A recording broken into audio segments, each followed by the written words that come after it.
जिन्होंने आवेदन किया वो कौन है?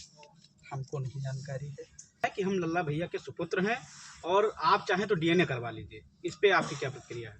देखिए, जो दावा है वो कोई भी कहीं भी बैठ के कर सकता है। दावा अगर धरातल पे आपका है तो स्वीकारा जाता है, अगर धरातल पे नहीं है तो दावा आप इंग्लैंड से बैठ के कर लीजिए, दावा नहीं मानते। अगर आप मानते, आप कह रहे हैं कि हम पुत्र हैं, सब है, तो आपकी माता श्री का नाम परिवार रजिस्टर में क्यों नहीं दर्ज?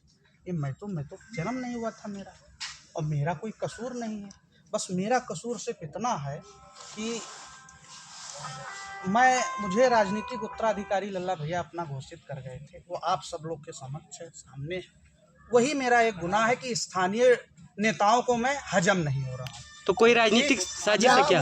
लेकिन इसके लिए इतने निम्न स्तर के कार्य कृत किए जाएंगे, ये मुझको नहीं उम्मीद थी। आज मैं बहुत दुखी हूँ, बहुत दुखी हूँ। मैं आपसे क्या बयां करूँ कि लोगों की निगाह में मैं इतना गड़ रहा हूँ कि लोग षड्यंत्र जो है वो अपने घर से बैठ के रच रहे हैं।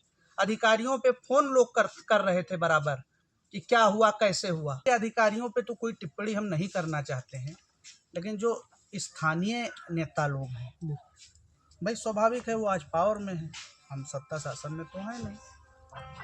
हालांकि बीजेपी में हम लोग भी हैं, इसी के कारण लोग सामने नहीं आ रहे, छुप के हमारा विरोध कर रहे हैं। कौन बाकी अब स्थानीय नेता हैं, पावरफुल हैं, और उनको इस सब कृत्य में बड़ा आनंद भी आता है। राजनीतिक साजिश इतनी है कि बरगदी कोर्ट जो है वो अपने पैरों पे दोबारा स्थापित ना हो पाए। औरंगजेब का शासन नहीं बन पा रहा है करनेलगंज में सिर्फ मेरे रहते, ये मेरा गुनाह है।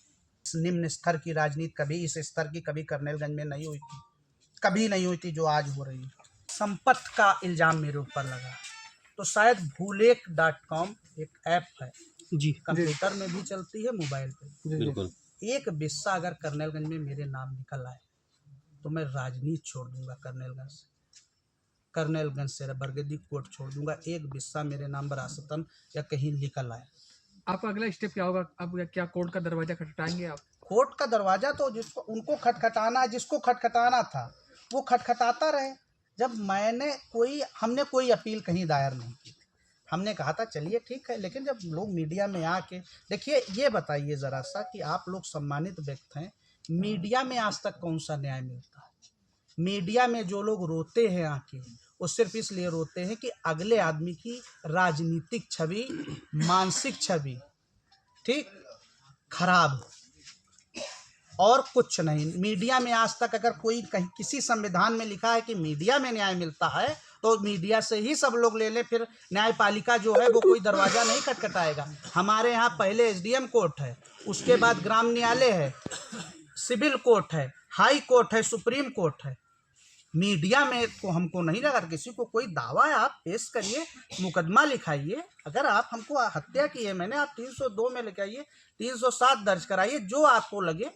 साक्ष्य है, ऐसा तो है नहीं कि कोई आप मीडिया में जो आए वो बयानबाजी करने लगे। अच्छा, आज जो खुली बैठक हुई उसमें क्या परिणाम निकला? वहाँ पे 2 लोग आए थे, एक कोई कमलेन बता रहे थे, एक कोई अजैन बता रहे थे, लेकिन मैं उनको नहीं जानती हूँ।